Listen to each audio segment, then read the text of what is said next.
Well, there she is. That is a K-swapped MB. Now this car, as you can see, is 98. It originally started as a D14, I believe, which was 90 brake horsepower. And we fitted a K20 from an EP3 in there. It's looking beautiful. Proper build. We're going to talk to Richard about it in a second.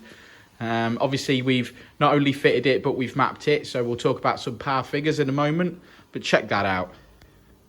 That is lush.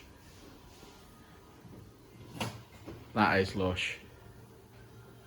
Take two. Take two. So it's just finished on the dyno this morning after a lengthy dyno session because we've been tuning it on a K100. But Rich, tell me about this build. Obviously now we've got a load of photographs of the build, etc. So they'll go up at the end of this video. But yeah, we've done a lot of these now.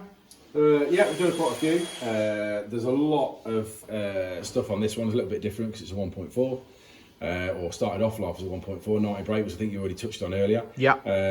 So obviously removed the 1.4, customer supplied us with the K20 engine, stripped the engine down, obviously to the bare bones, cleaned and painted everything, so everything's been cleaned and painted. Yeah, it looks fresh, man. Every nut and bolt all the way up. Custom fuel system on it, to obviously marry up to, because obviously the K20 doesn't have a fuel return system, this obviously car does. So custom fuel system, custom intake, bought manifold, exhaust manifold, custom exhaust, obviously to fit on the MB shape. And then fit it. I mean, a lot of stuff's readily available, so obviously mounts are readily available, wiring harness conversions are readily available. Again, this one was a little bit of a pain, we didn't have a rev counter. We've had to add a couple of wires for this one to get the rev counter working and stuff, but that's just part of the course when you're doing conversions. Yeah. And things like that. One thing we've added to this car that we have done on a few other cars, but not necessarily customer ones, is added electronic hydraulic power steering. Customer specifically did not want to lose the power steering. Yeah. So if you can get some close-up shots, maybe you can, maybe you can't, of the power steering. We've obviously put a real nice little unit in there, really smart. Looks great. To be honest, almost looks factory in my opinion. It does, yeah. It looks like it's supposed to be there. It's totally doesn't look out of place. Works an absolute treat. You know, and to me, that's a big thing with the Kswaps, because the K series doesn't have you know, a power steering pump. Anything that you put it into converting that's got power steering. Is that because it's electronic power steering? It would be on the EP. On the EP, EP3, yeah, originally. It's electronic. So you don't have a power steering pump. You can fit pumps from DC5s and so on and so forth to get that working, but one, it takes up space, two, it takes engine power, three, they're expensive. Yeah. Then by the time you've got all the lines, you made all the lines, you're into some big money. That conversion itself, we're charging that conversion out 350 quid, and I think that's really fair. Yeah, it's good. You know, and it works and it solves that power steering issue, which to be honest is the biggest issue with doing these swaps. So we're really happy to get that nailed down for the first time for a customer as well. That's really about it. There's not a lot to say. This is readily documented on the internet, I think, for these conversions now. And it's going to be such a sleeper, this one, bro. Yeah, real good. I mean, the fact that it's totally stock 1.4, brakes, everything. I mean, I'm hoping he's going to do something with the brakes and the suspension. But we had a customer in the week, and they were surprised that that wasn't the original engine. It just looked like it was supposed to be in there. It didn't look like... to them, it just looked like that was supposed to be there, and I appreciate that, you know, some of the paint and the time and effort that's gone into cleaning the engine and painting the rocker cover and painting bits and bobs. It looks fantastic, and they were just surprised that it wasn't supposed to be in there. That's how clean it looked. Yeah, but that's the point, isn't it? We want things to look like they came from the factory. You don't want it to look like... You see a lot of K-swaps, and I'll be honest with you, you see a lot of K-swaps where they've just chucked the original EP3 wiring on it, and it's got all the original plastic connectors that don't go to anything, and it's just a mess, and they've boshed a massive hole through the bulkhead and just put the wiring through. You know, it's not, no care's taken. There's not one part of this engine that hasn't been off, clean painted or otherwise. Same with the wiring, all completely taken apart, completely re-loom taped and tied into the... I see you sitting, wrapping up the loom. Yeah, it does make a big difference, because sometimes when you see those back garden builds, the first thing I look at is like, well, that wiring looks like a rat's nest. Yeah, it looks a mess. It looks a real mess. The one thing that you want is you want it to look original. In fact, you want it to look better than original. And the point is, no one ever takes any notice of wiring until it's bad. Yeah. The point is, you don't want anyone to notice the wiring, and that's the best wiring that you're ever going to get. is the fact that they don't see it.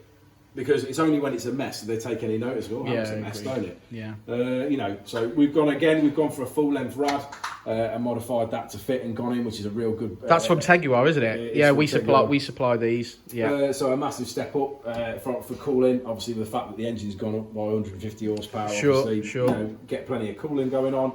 You know, this will be a fantastic daily driver. Talk to me about the power that it's made.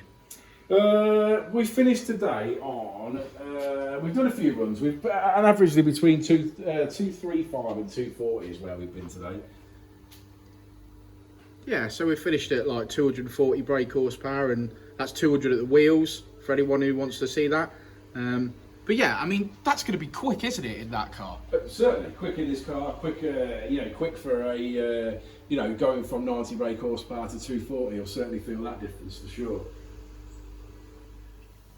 Okay, quick sweep of the interior actually, because the only modifications in here are a couple of nice bucket seats, and as you can see, just past that laptop, a lovely little K-shifter thing.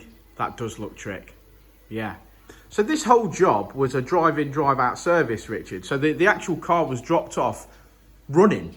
Yeah, with the 1.4 engine in it. Yeah, driving 1.4 engine, and then obviously swap everything out, set the K series, plumb it in, map it, drive in, drive out. All the custom fabrication's been done here in house. Everything's been painted and done here in That includes the exhaust. Yeah, obviously the exhaust, the induction kit. The mapping's also been done here. You know, there's not many places, I'll be honest, that can do the whole job from start to finish, and that's something to be proud of here at Dynodaze, to be fair. Certainly not to that sort of standard anyway. Yeah, brilliant. Well done, Team Dynodaze. I think that the customer's going to love that. It's certainly going to be a bit more sprightly than his 90 brake horsepower engine. Definitely. Yeah, well done everyone. Great stuff. If you like this video, guys, like and subscribe. And I'm about to roll footage of all the photographs of the build from start to finish. So enjoy that, and here's a little bit of music.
Untitled was pretty fast.